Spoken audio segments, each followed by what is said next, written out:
Welcome to Mondays with Maxwell. My name is Mark Cole. I'm the president and CEO of the John Maxwell Leadership Enterprise. I believe every one of you watching this right now is just like John. You welcome Mondays because you look forward to starting your week off looking for ways to value people. And since today is Monday, my friends, let's hear from the man of the hour. He is our leader, our friend, John C. Maxwell. Hi, John Maxwell here. I'm so glad you're with me on Mondays with Maxwell as we continue our Best Advice series. I'm having a blast just sharing with you. In fact, let's just do a quick review. In the last few weeks, we've given some advice such as always bring something to the table. People need recognition, so give it to them very freely. Humility is a most important quality in a leader's life. It's essential for leadership. That was from Ed Bastian, by the way, CEO of Delta. Control your destiny by controlling your dollars. You're only as good as your last book. And in a moment, I'm going to give you some advice from Dan Cathy. But Andrew Manzano, who is, this is his studio. He's one of our John Maxwell Team coaches, and we do virtual stuff in here all the time. Andrew reminded me last week on Monday with Maxwell, I didn't give any Andrew advice, and you're probably mad at me because you're already loving that humor of his. And so I'm going to make up for it today since I didn't get one last week. And by the way, I forgot, okay? But it's okay. I'll give you two Andrews today, okay? This will just probably put you under, okay? Okay, this is one. This is from Andrew. Advice from Andrew.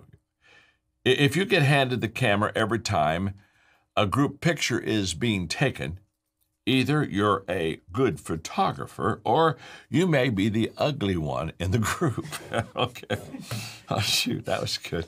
And by the way, if you hear any snickers going on in the studio, it's because I have some of my John Maxwell Team coaches in here. In fact, you're going to meet one of them here a little bit later in our teaching. So if you hear any noise like that, it's just our John Maxwell Team coaches, which I dearly love, okay? Oh, here's one more. Okay, the second Andrew advice. Now, Andrew, you ought to be pleased. I'm doing two now, so we're catching up with you. By the way, I didn't even realize I didn't use Andrew's advice last week. He came to me and told me, he said, John, that last lesson wasn't as good as the previous lessons because you didn't have my advice in it. And okay, here we go.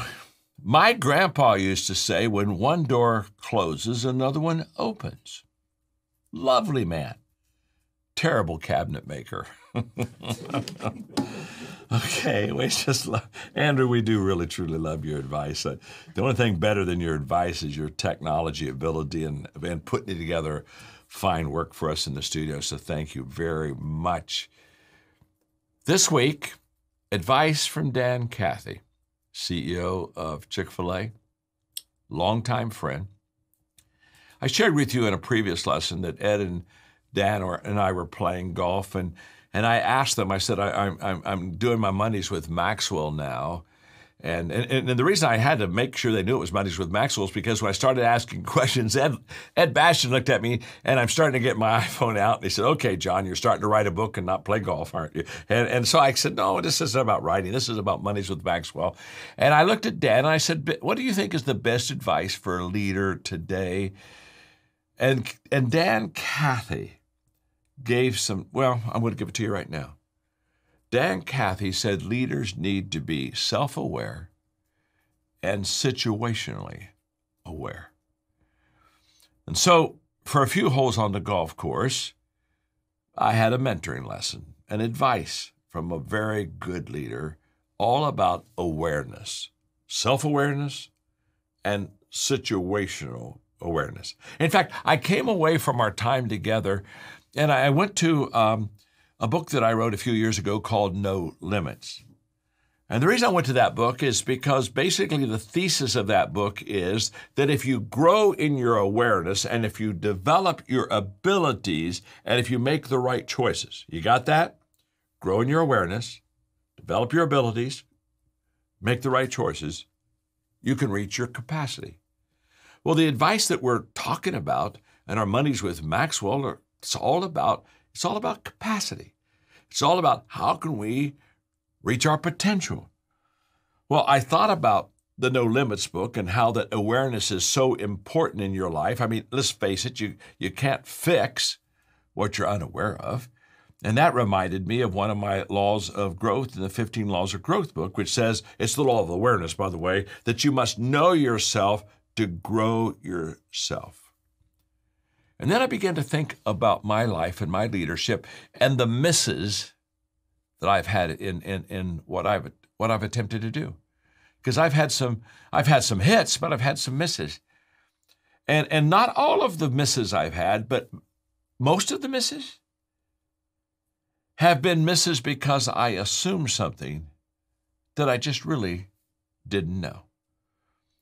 In fact, I look back and I think maybe the mother of all mess ups in leadership is assumptions. That we begin to assume things. That's why I say to leaders all the time, you need to find your people before you lead your people. The first responsibility of a leader isn't to lead others. We got to find them first. But let me say this.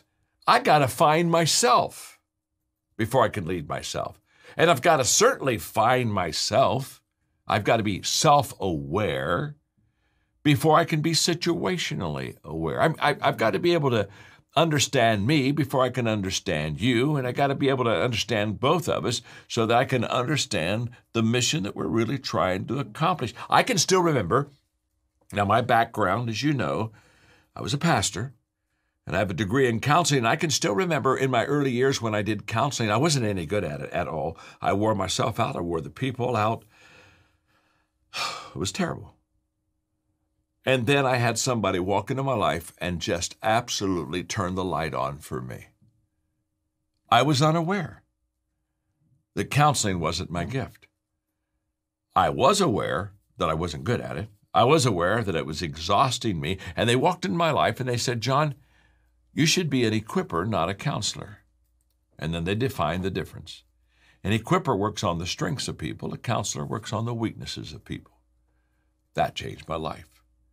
That person helped me become self-aware. By the way, I don't think there's such a thing as self-awareness. I think the awareness that I have that I didn't have before is not because all of a sudden I became brilliant. I think it's because somebody loved me enough to come alongside of me and help me with my blind spot. After all, they are called blind spots. So let's talk briefly about self-awareness. Albert Einstein said, once we accept our limits, then we can go beyond them. But we can't go beyond our limitations until we accept them. And let me just say this, we can't accept them until we know them. A few years ago on our exchange, every year through our John Maxwell company, we do an exchange event for leaders, and we do a different city, and we give them leadership experiences. It's a phenomenal leadership time. And we were in San Francisco, and we were listening at that time to Liz Wiseman, who wrote the book Multipliers, and she was talking about how we have gifts and tendencies that multiply our effectiveness. And so she was talking about the multiplying effect. And as she was going through her teaching, I was so excited because I thought, oh, I do that well. And oh, I do that well. And yes!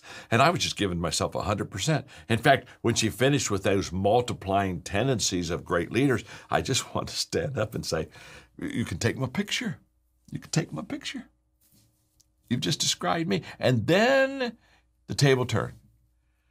And she said, with every multiplying strength of a leader, there is also an accidental diminishing quality in their life.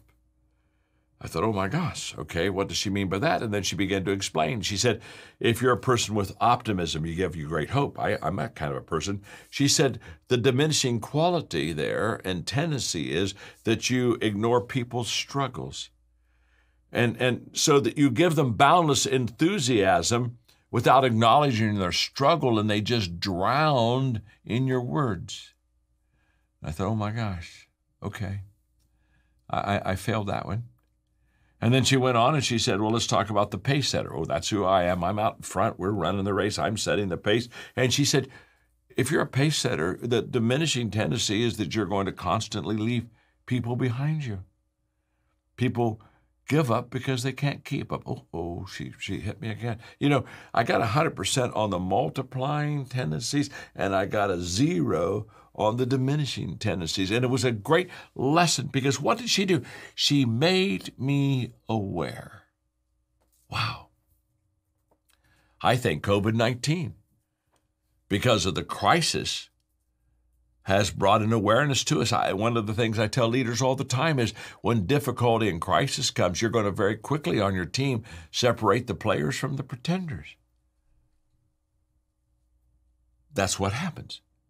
And what I really want from Dan Cathy's lesson to all of us today is to help us understand this awareness. Now Dan is like myself. He's a person of faith. And so when I said, okay, to stretch out self-awareness, stretch out situational awareness, he referred to an Old Testament story of Joshua, who had the privilege of leading the children of Israel into the Promised Land.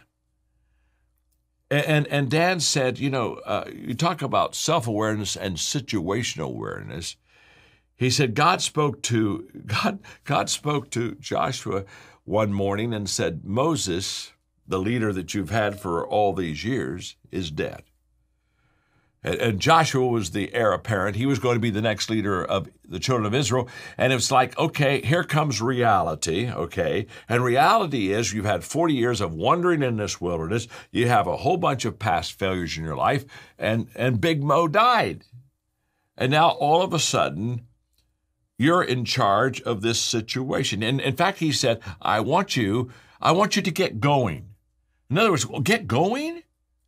In other words, do what Moses was unable to do? You mean do what the Israelites were unwilling to do? You want me to get going? And this became a testing time in Joshua's life. Now, by this time, as we're playing golf, Dan Cathy is just in a real kind of like Old Testament teaching mode. And he said this was Joshua's testing time as leader. He had to be self-aware of who he was, and he had to be situationally aware of what he had to do to help the children overcome a past failure that they had lived with for 40 years. Now, I'll come back to that in a moment. But here's the question I have for all of us. Is my inside strength greater than my outside challenges? In other words, am I bigger on the inside than I'm on the outside? And if you'll just give me a moment, I could talk about faith, but if you're not a person of faith, you know that doesn't matter to me. You're my friend. I love you unconditionally, okay? But how about your values? You see, for me, I have faith, God, and I have values. It's called double strength core for me. You see, an empty bag won't sit up straight. Never has, never will. You put an empty bag outside, it falls over, a little bit of wind, and it's gone. And people without values or faith, they have a tendency to be empty. And we need to be filled. And Dan said that day, Joshua needed to be filled.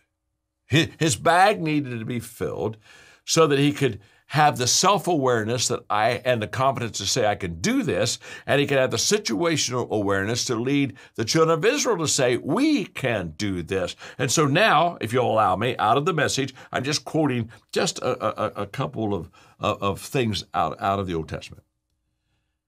These are the words of God to Joshua. I'll be with you. I won't give up on you. By the way, as I give you these words, just think how they must have filled Joshua on the inside. I'll be with you. I won't give up on you. I won't leave you. Strength, courage. You're going to lead this people to inherit the land that I promised to give their ancestors. Give it everything that you have, heart and soul. Have strength, have courage. Don't be timid. Don't get discouraged. God, your God, is with you every step of the way.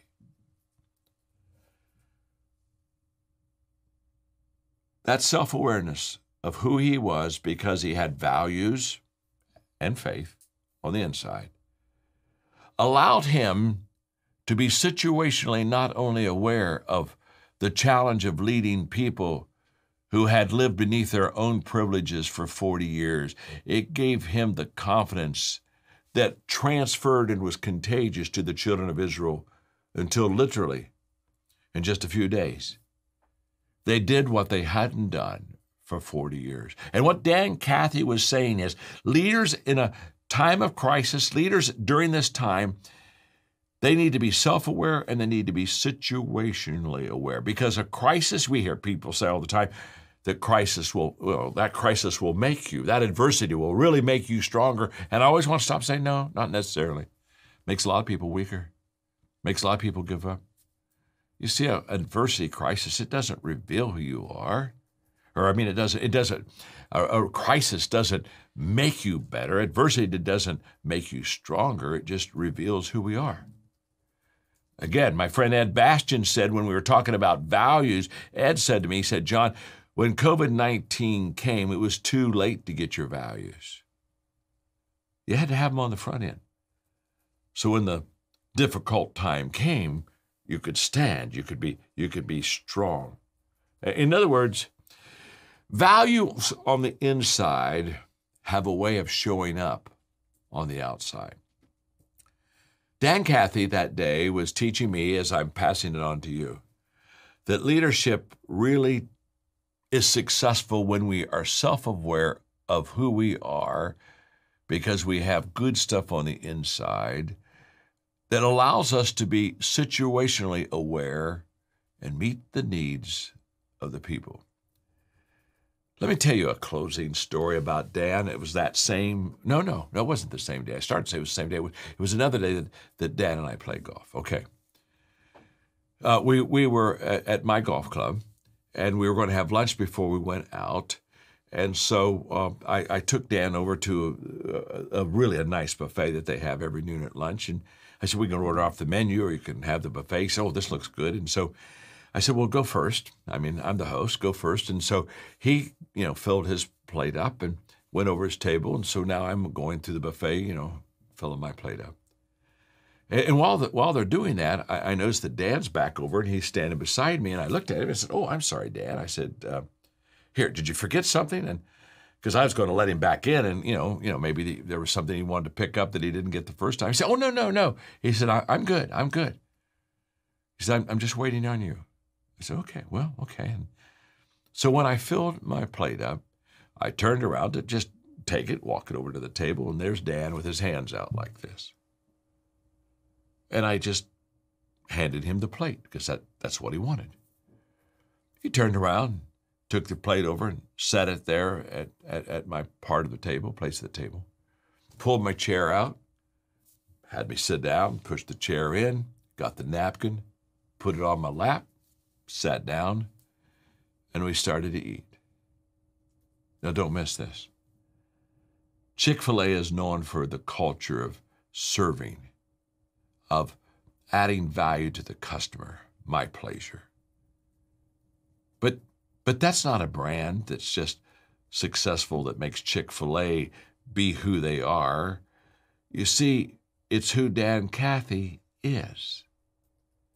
Don't miss this. And in fact, sometimes people come to me and they say, well, help me with branding. And I say, well, I'm probably not really good with that. We got a lot of people, the John Maxwell Company, that are good with that, but it's really not who I am.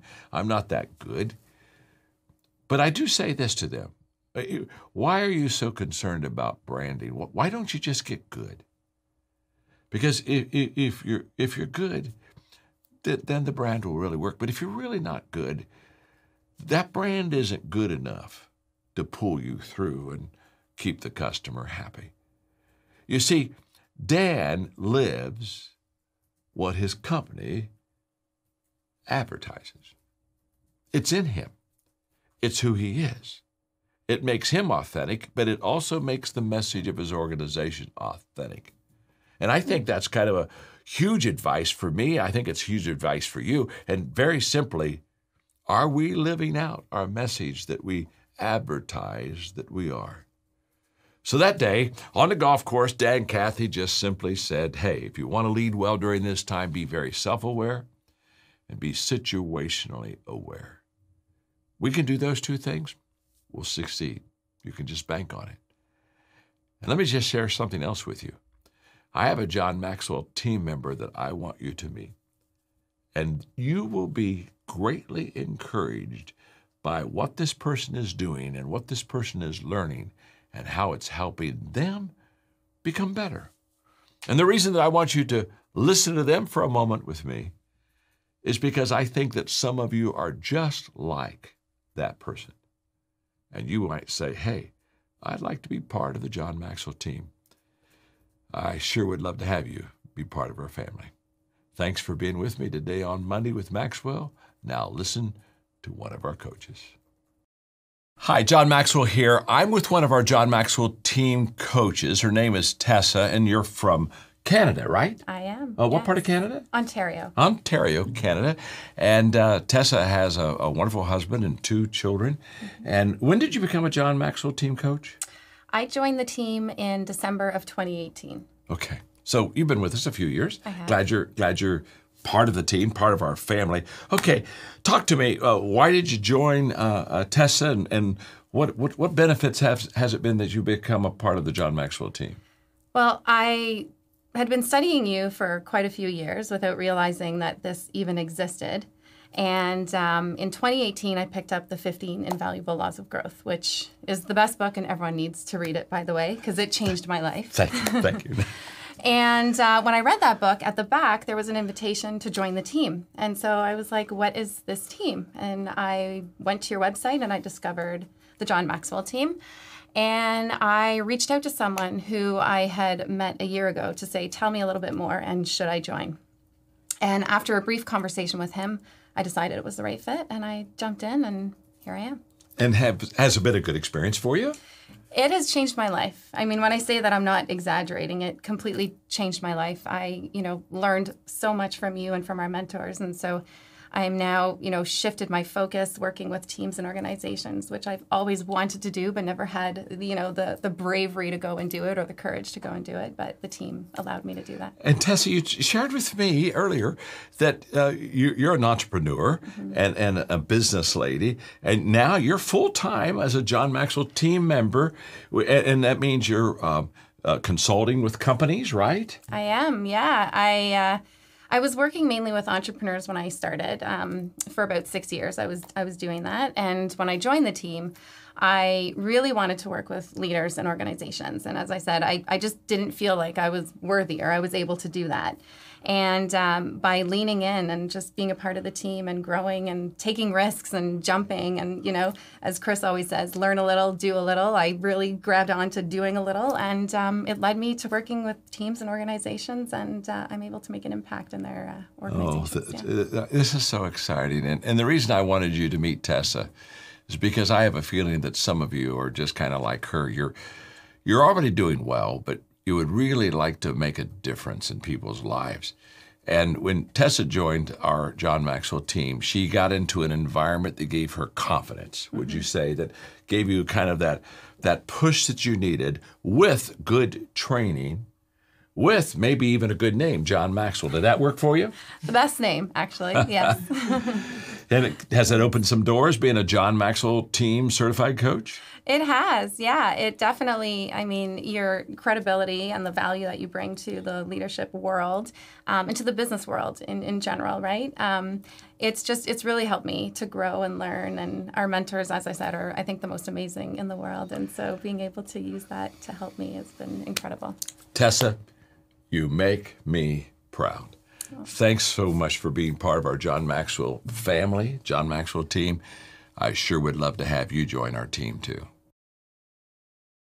So now we see there is good advice and Andrew advice. Let's call that unadvice. I hope you've enjoyed today's Monday with Maxwell lessons. What's some good advice or some unadvice you've received? Let us know in the comments. And what can we say about our John Maxwell team members? Every day, they look for ways to lead in and live out Maxwell leadership principles and philosophies.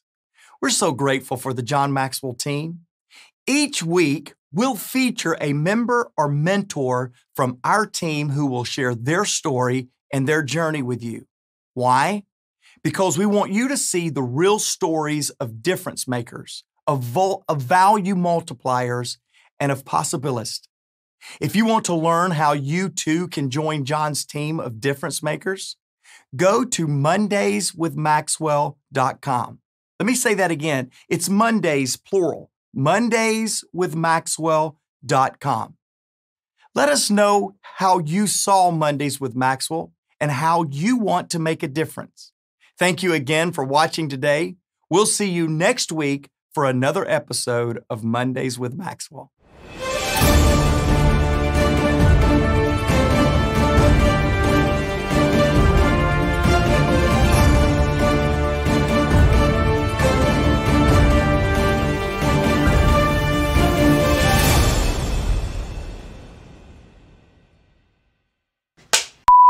Andrew Manzango, of my wonderful friend, Andrew Manzango. Andrew Manzango, who is